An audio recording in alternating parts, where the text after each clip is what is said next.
Hello everyone, hope you're well. I don't have much time, the sun is setting, which might actually affect my lighting. Because we do it really professionally here at ABP Enterprises. Right, this video is going to be about Linkin Park, one of my favourite bands. I go through phases of favourite bands. Usually, nowadays, it's In Me, potentially Sleep Token. I do like Sleep Token, they're very good. Third band is always a bit of a wild card for me, but when I was growing up, it was Red Hot Chili Peppers, Limp Bizkit, Linkin Park, bit of Nirvana, bit of Motorhead. And then it kind of just exploded from there, and I got into all sorts of crazy genres of metal and Blackstone Cherry, rock and roll, that sort of stuff. So yeah, Linkin Park are back together. And there's quite a lot of mixed opinions on it, because they haven't replaced Chester with another a man. They replaced him with a woman called Emily Armstrong. And I've been worried about saying that name wrong the entire time that I've been thinking about recording this video. So I think Linkin Park could do really well with a female vocalist. I've only heard her so far sing The Emptiness Machine, which is their new single, and they'll be dropping a new album in 2 months, in November 2024, and I'm looking forward to hearing it. A lot of people are a bit tribal with Linkin Park. There's people that think that the first 2 albums are the best things they've ever done, and Chester's a god and we should leave it be, and you know, if Mike and Farrell and what's his name, the guitarist, Brad, I think, if they want to sort of go again as a Linkin Park Mark II, then they should make a new band name. I disagree. I think Linkin Park has a lot of potential right now to... There's a lot of bands out there that can kind of exist within a universe and still sound similar, like Billy Talent, Muse, Red Hot Chili Peppers, bit of Sleep Token, maybe. Yeah, they're quite sort of dark and rhythmic throughout their 3 albums that are out. But I think Linkin Park can do this, and they've spent 7 years thinking about it, which is something not to be understated. It's not like, you know, when Metallica, they replaced their bassist with Robert Trujillo, and it was very much like the show must go on, you know, get Jason Newsted out, get Rob in, and we'll do auditions, and Rob got in. And they had a tour, you know, planned and everything like that. Mike Shinoda, who I would now consider to be the band leader of Linkin Park, and probably has been the band leader of Linkin Park for a long time, fully put the handbrake on Linkin Park when Chester passed away, which I don't want to talk about too much, because I'll probably just start crying, because the memorial show that they played at the Hollywood Bowl, which is still up on YouTube, I'll probably post it below, when Chester passed, there was like a 4-month period where they had to like get this memorial show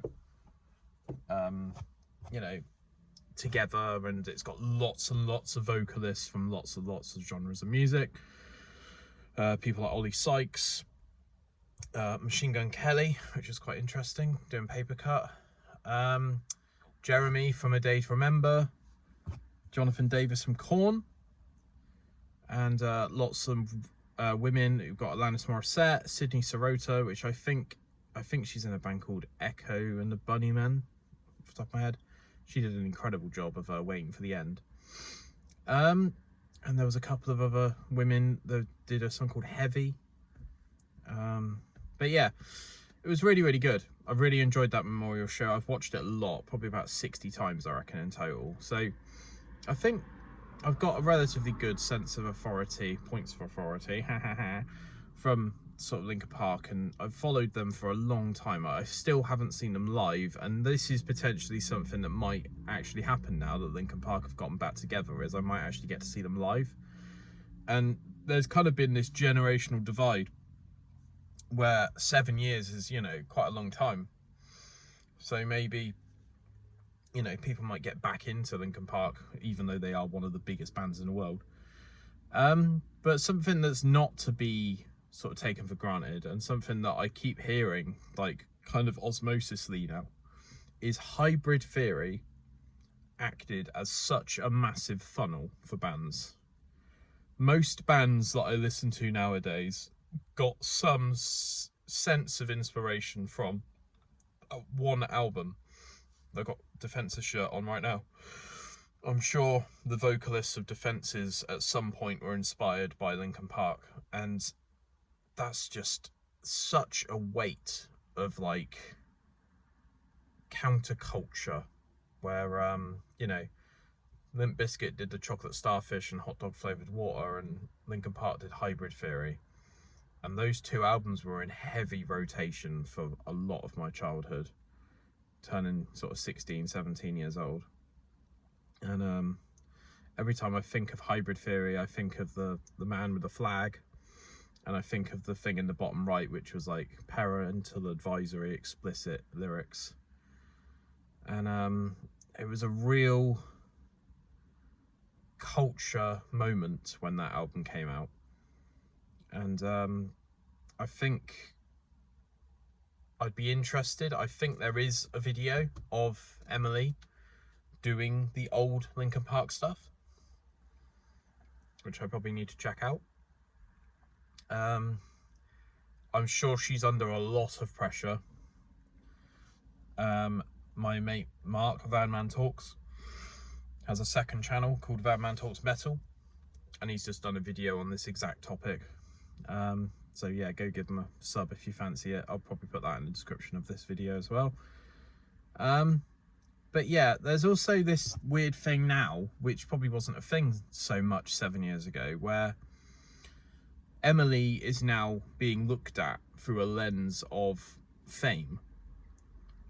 I think she's been in other bands before, but everyone nowadays needs to look at everything through like a fine-tooth comb.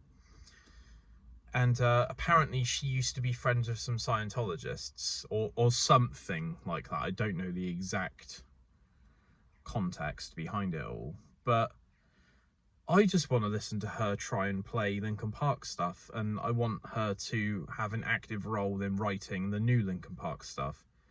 I don't give a shit if someone used to believe in a certain religion, really. Like, as long as she's not sort of jumping out in the streets with a shotgun and scaring the hell out of everyone, then I don't know, just this weird, like, I must find out everything there is to know about this person, then I can make an informed decision and judge them. And I think, just let artists be artists, you know.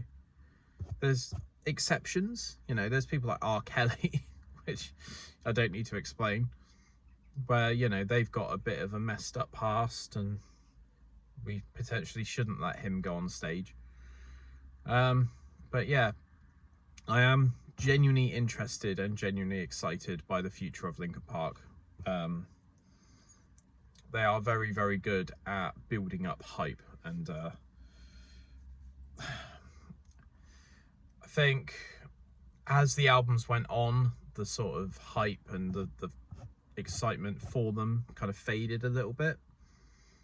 But Hybrid Theory, Meteora, and 1,000 Suns are absolutely front to back incredible albums, and I'm really looking forward to seeing what this looks like long term, because I think there's always been a point in my life, at least, where I've just needed to put Linkin Park on, and I've just needed to sort of,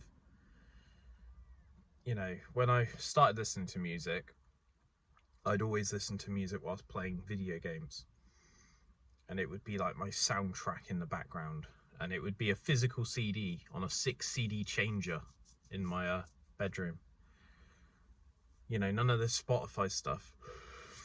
And I think potentially one of the first albums I ever bought was Hybrid Theory, and, you know, it's quite a sentimental thing. And I hope that this is something that Chester wanted. I'm sure it is. But, you know, he left the world quite suddenly. And, yeah, I don't know. I think that he would have wanted Linkin Park to continue. And Mike Shinoda is their primary sort of songwriter nowadays, as far as I can tell, at least. But yeah, it just shows, like, even if you're in the biggest band in the world, if your mental health is suffering, then it doesn't seem to matter if you're a millionaire or you're a really famous singer, or yeah, I don't know, it just feels odd. But yeah, so Emily Armstrong is now the new singer of Linkin Park, and I was quite impressed with the Emptiness Machine, and I'm looking forward to seeing what else happens. So yeah, I've got to get this one out quick, because this is like breaking news at this point. But yeah, let me know your favourite Linkin Park album down below in the comments. Let me know your favourite song as well if you want, and let me know whether or not you agree that Linkin Park getting back together is a good thing. But yeah, right, keep it bedlam, and I'll see you in the next video. One last thing as well, I have put the podcast on hold, so it's probably going to be a lot of this rambling, and it's going to be a couple of reviews with Casper going forwards, just because my capacity is currently quite low, and my editor's capacity is even lower.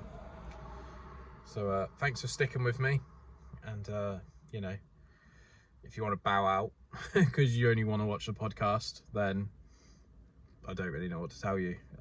Thanks for sticking with me, but if you feel the need to unsubscribe and go watch someone else, then fair enough.